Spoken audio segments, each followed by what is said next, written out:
दोस्तों नमस्कार। मैं नवीन शुक्ल आज फिर हाजिर हूं एक बेहद सनसनीखेज क्राइम स्टोरी के साथ। मित्रों, मेरा दावा है कि यह कहानी सुनकर आपके रोंगटे खड़े हो जाएंगे। अमूमन किसी परिवार में एक दो सदस्य ही ऐसे होते हैं जिनकी प्रवृत्ति कुछ आपराधिक हो। पूरा पूरा परिवार अपराधी नहीं होता है, लेकिन आज की कहानी में तो पूरी की पूरी फैमिली ही मिलकर बड़े बड़े खौफनाक अपराधों को अंजाम दे रही थी। वैसे समाज में अपराध और अपराधियों का इतिहास हमेशा से ही अपना अलग तरीके का रहा है। और बात अगर सीरियल किलिंग की जाए तो मित्रों, ज्यादातर मामलों में मानसिक विक्षिप्त लोग या कुछ सनकी लोग ही अपनी कुंठा को मिटाने के लिए इस तरह के जघन्य अपराधों को जन्म देते हैं। जी हाँ मित्रों, मैं आज बात कर रहा हूं 1870 के दशक की एक सीरियल किलर फैमिली की। और इस फैमिली को लोग ब्लडी बिल्डर्स के नाम से भी जानते हैं। दोस्तों, 1850 से 1870 के दशक में दुनिया में भारी उथल पुथल मची हुई थी। लोग अपना अपना देश छोड़कर दूसरे देश में शिफ्ट हो रहे थे और ये सारे के सारे व्यापारी वर्ग के लोग थे। तो इसी दौरान यूरोप से भी बड़ी संख्या में लोग अमेरिका में शिफ्ट हो रहे थे। मित्रों, इसी दौरान जर्मनी से एक परिवार 1870 में कैंसास पहुंचा। परिवार ने कैंसास पहुंचकर खेती के इरादे से 160 एकड़ जमीन कैंसास में ही खरीद ली। परिवार के मुखिया जॉन बेंडर्स थे, इनकी पत्नी थी, एक 20 साल का बेटा था मित्रों, और एक बेटी थी। ये जो जॉन बेंडर्स थे, इन्हें अंग्रेजी बिल्कुल नहीं आती थी। इनकी पत्नी और बेटा टूटी फूटी अंग्रेजी जानते थे, जबकि इनकी जो बच्ची थी उसे अंग्रेजी बहुत अच्छी तरीके से आती थी। अब इस परिवार ने इसी जमीन पर, जो 160 एकड़ जमीन इन लोगों ने खरीदी थी, इसी पर 2 कमरों का एक घर बना लिया और ये पूरा परिवार मित्रों यहीं रहने लगा। इस जमीन के जिस हिस्से में या इस एरिया के जिस हिस्से में इन लोगों का घर बना था, इन लोगों की जमीन थी, वो हिस्सा दरअसल मित्रों एरिया का आखिरी मकान था। इसके बाद बेंडर्स परिवार के घर के बाद सिर्फ जंगल ही जंगल था और एक नदी थी मित्रों। और ये जो रास्ता था, इस रास्ते से अक्सर व्यापारी गुजरते रहते थे। अब चूंकि इनके पास कोई दूसरा आय का स्रोत ही नहीं था, कोई साधन ही नहीं था, ये सिर्फ उस जमीन में खेती करते थे, तो खेती के अलावा आय का कोई दूसरा जरिया न होने की वजह से इस परिवार ने घर के बाहर ही उन्हें टीन टप्पर डाल के, लोग कुछ टेबल कुर्सियां लगाकर एक छोटा सा ढाबा टाइप का बना लिया इस परिवार ने, ताकि जो आने जाने वाले व्यवसायी हैं, व्यापारी हैं, वो यहाँ चाय नाश्ता करें, फल फूल खरीदें और इनके परिवार का जीवन यापन हो सके। और मित्रों, हुआ भी यही। इन्होंने जैसे ही वो छोटा सा ढाबा खोला तो यहाँ काफी यात्री आकर अक्सर नाश्ता पानी करने लगे। मित्रों, इस बेंडर्स फैमिली के यहाँ बसने के बाद अगले 2-3 सालों में ही कई लोगों के गायब होने की खबर आने लगी।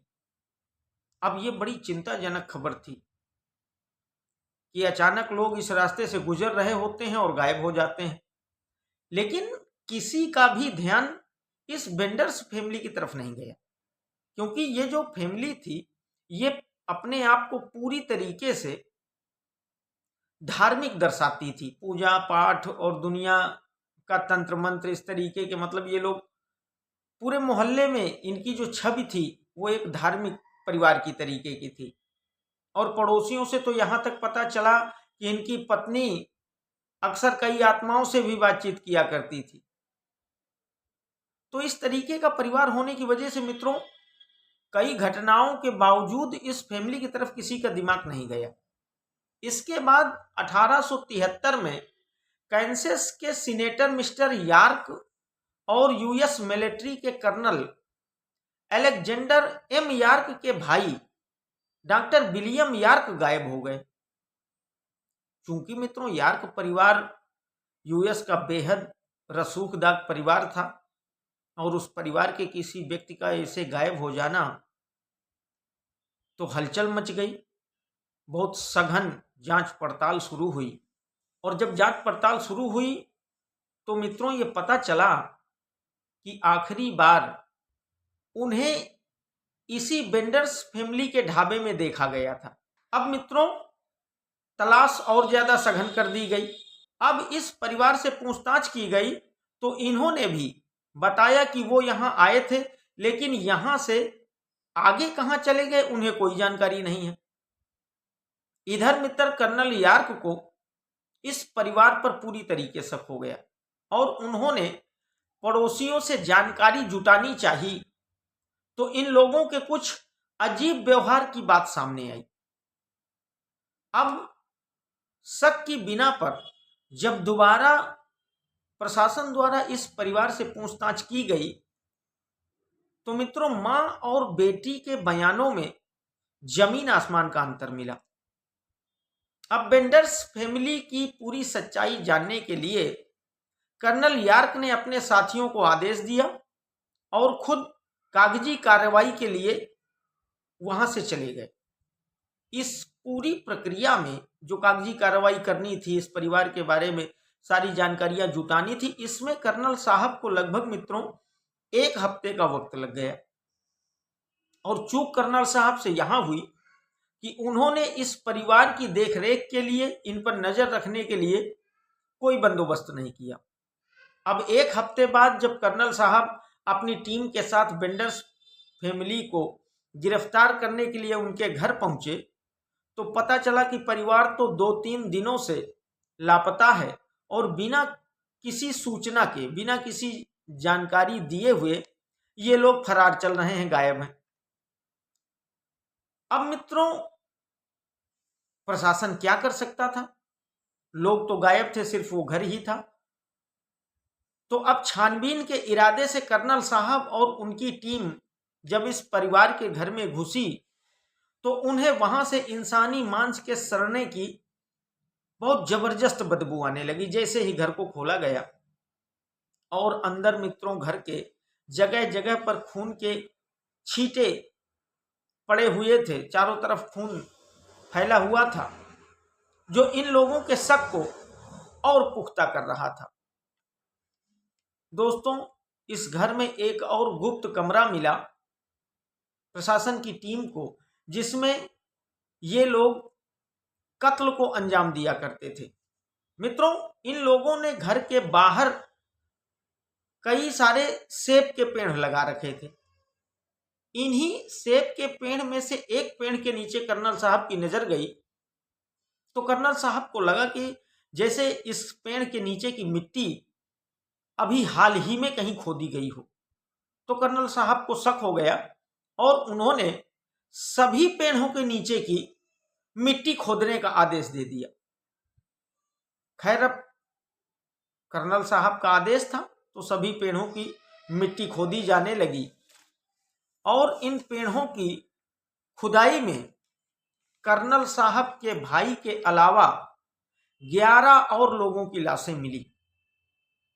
और ताजुब यह था मित्रों कि सभी लाशों का सिर धड़ से अलग कर दिया गया था।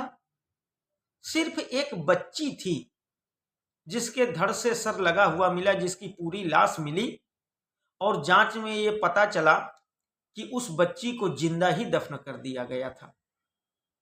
कितने नसंस लोग थे मित्रों, सिर्फ लोगों को लूटने के लिए, पैसा कमाने के लिए या फिर अपनी सनक पूरी करने के लिए। दोस्तों सरकार ने बेंडर्स फैमिली को पकड़वाने के लिए उस समय $60,000 के इनाम की घोषणा की थी। आप कल्पना करिए उस समय 1870 के दशक में कितनी बड़ी रकम होती थी, $60,000। फिर भी दोस्तों यह ब्लडी बेंडर्स फैमिली कभी गिरफ्त में नहीं आ सकी, इसे कोई कभी पकड़ नहीं सका। दोस्तों इस परिवार के घर के पास जो नदी थी उसमें भी तलाशी अभियान शुरू किया गया, क्योंकि सबको ये लगा कि हो सकता है जब ये पेड़ों के नीचे शवों को गाड़ सकते हैं तो हो सकता है कि कुछ लोगों को मारकर इन्होंने नदी में भी फेंका हो। तो उस नदी की तलाशी शुरू की गई मित्रों, और आप जानकर हैरान हो जाएंगे कि उस नदी से भी 10 सिर कटे शव मिले थे। तो कुल मिलाकर यह कहा जा सकता है कि इस ब्लडी बेंडर्स फैमिली ने कुल मिलाकर 21 लोगों को मौत के घाट उतारा था। दोस्तों इन सभी हत्याओं में सभी के सिर पर किसी भारी चीज से वार किया गया था और फिर इत्मीनान से उनकी गर्दन काटकर उन्हें दफन कर दिया गया था। मित्रों पैसों के लिए या फिर अपने पागलपन के लिए या अपनी कुंठा मिटाने के लिए इस परिवार ने 21 लोगों की नृशंस हत्या कर दी। छोटी बच्ची तक को नहीं छोड़ा मित्रों, और उसे जिंदा ही दफना दिया। एक दो नहीं बल्कि पूरा परिवार इस हैवानियत के खेल में एक दूसरे का बड़ी चालाकी और खामोशी के साथ साथ देता रहा। और सबसे बड़े अफसोस की बात तो यह है मित्रों इस पूरी कहानी में कि इन दरिंदों को, इस फैमिली के हर एक हैवान व्यक्ति को सजा मिलनी चाहिए थी, और ऐसी सजा मिलनी चाहिए थी जिससे लोग सबक ले सकें। लेकिन अफसोस ये कि इन दरिंदों को इनके किए की सजा कभी नहीं मिल सकी। तो मित्रों ये थी 21 लोगों की हत्या करने वाली उस सनकी सीरियल किलर फैमिली की पूरी कहानी। मित्रों ये कहानी अगर आपको पसंद आई हो तो मेरे चैनल को शेयर और सब्सक्राइब जरूर करिएगा, क्योंकि आपके एक लाइक और सब्सक्राइब से मेरा हौसला बढ़ता है और मैं इसी तरीके लगातार आप लोगों के लिए रोचक कहानियां लेकर आता रहूंगा। बहुत बहुत धन्यवाद, बहुत बहुत आभार।